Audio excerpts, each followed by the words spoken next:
नमस्कार मंडळी, पुन्हा एकदा स्वागत करतो तुमचं आपल्या एका नवीन व्हिडिओमध्ये. मित्रांनो, आज कोरेगाव हिंदकेसरी मैदानाचा फायनल फेरा होणार आहे. मित्रांनो, काल एकूण 81 गट पाळले, त्याच्यानंतर 9 सेमी पळाले आणि मित्रांनो हे सेमी झाल्यानंतर निकालामध्ये खूप फेरबदल झाला. कमिटीने ड्रोनने सर्व साईडने निकाल बघून प्रॉपर आणि चांगला निर्णय घेतला आहे. कोणत्याही बैलगाडा मालकावरती मित्रांनो अन्याय झाला नाही. तर मित्रांनो, काल जेव्हा बकासूर मथुर जेव्हा फायनल पात्र झाले त्याच्यानंतर मित्रांनो मालकांनी असं सांगितलं होतं की आम्ही विचार करू की उद्या बकासूर आणि मथुर म्हणजे दोन्ही मालकांनी असं सांगितलं होतं.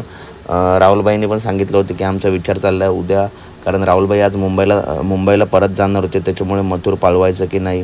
तसेच वैभव पण बोलले होते की बकासूर बाबत पण निर्णय घ्यायचा आहे. परंतु मित्रांनो, दोन्हीसुद्धा नंदी आज फायनलला पाळणार आहेत, त्यामुळे बैलगाडा प्रेमींसाठी हीच खुशखबरच आहे.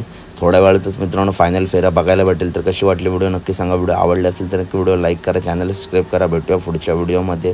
धन्यवाद मित्रांनो.